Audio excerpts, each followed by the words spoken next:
আসসালামু আলাইকুম এভরিওয়ান, পদ্মাডালে সবাইকে স্বাগতম। দেশ ও দেশের বাইরে যে যেখান থেকে আমার ভিডিও দেখছেন, আশা করি সবাই ভালো আছেন। আলহামদুলিল্লাহ, আমরাও ভালো আছি। আজকের ভিডিওটা হচ্ছে 10টা থেকে শুরু করছি।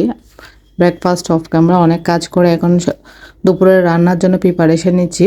তো গতকালকে যে বেগুন বাজার নিয়ে এসেছিলাম, বেগুনগুলা কেটে নিচ্ছি। প্রথমে আমি এভাবে ছোট ছোট পিস করে দেখতেছি, কারণ দেখা যায় কি বেগুনের ভিতর পোকা থাকে, অনেক সময় দেখা যায় না, আমরা 2 পিস করে দিয়ে দিই। এই জন্য একটু ভিতরে ভালো করে কেটে দেখা দরকার।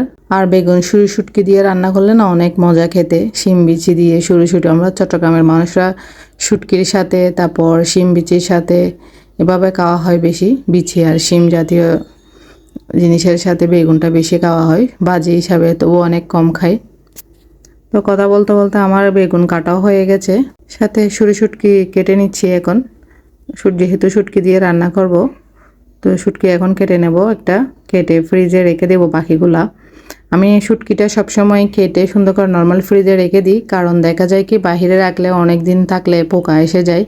তারপর অনেক কেটে ছোটো ছোটো পিস করে একটা জারের মধ্যে রেখে বা কন্টেনারে রেখে নর্মাল ফ্রিজে রেখে দিলে অনেক দিন, পুরা মাস 2 মাস বছর পর্যন্ত একদম ভালো থাকবে, একটা পোকাও আসবে না। ডিপ ফ্রিজেও রাখা যায় কন্টেনারের মধ্যে। তো এখন পানিতে ভিজিয়ে দিব শুটকিটা, বাটি করে পানি নিয়ে ভিজিয়ে রাখলে কী হবে, একটু নরম হয়ে যাবে আর ময়লাটাও পরিষ্কার করে ফেলবো। অফ ক্যামেরায় আমি চিকেনগুলো ধুয়ে নিয়েছি ভালো করে পরিষ্কার করে, এখন হাতে মেখে বসিয়ে দেব। বাচ্চারা না মাঝে মাঝে ডিফারেন্ট খেতে পছন্দ করে, কোনো সময় মুরগির মাংস ফ্রাই, কোনো সময় কষানো। আজকে আমি হাতে মেখে বসাচ্ছি মুরগির মাংসটা। তো এখানে হলুদ গুঁড়া যা যা দরকার মশলা সব দিয়ে দিয়েছি, তেল দিয়ে এখন ভালো করে মেখে নেব। মেখে একটু হাত ধুয়ে পানি দিয়ে বসিয়ে দেব।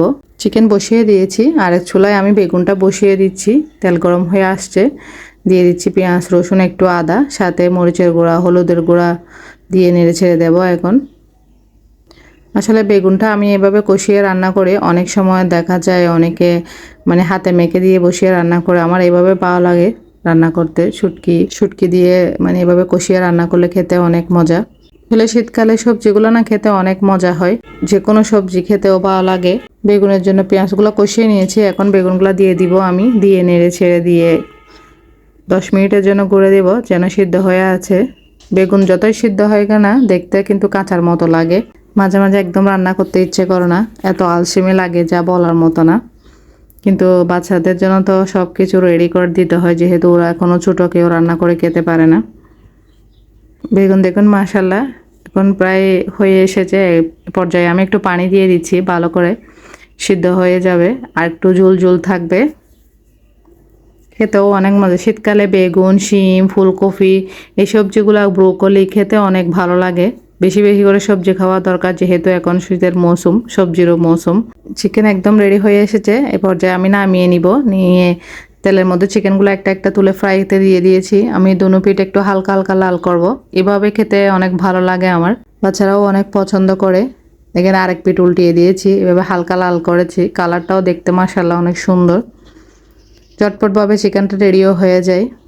এখন মাশাআল্লাহ আমার বেগুনও রেডি হয়ে গেছে, চিকেনও প্রায় রেডি হয়ে এসেছে। তো আজকের ভিডিওটা এটুকুই। যদি ভালো লাগে একটা লাইক দিবেন এবং সাবস্ক্রাইব করবেন, বেল বাটন অন করে রাখবেন, পরবর্তী ভিডিও দেওয়ার সাথে সাথে যেন নোটিফিকেশান পৌঁছে যায়। সবাই ভালো থাকবেন, সুস্থ থাকবেন। দেখেন চিকেনগুলো ফ্রাই করে আমি ঢেলে দিয়েছি, দেখতেও মাশাআল্লাহ সুন্দর লাগতেছে। সবগুলো এখন একটু নেড়ে ছেড়ে দেবো। আল্লাহ হাফেজ।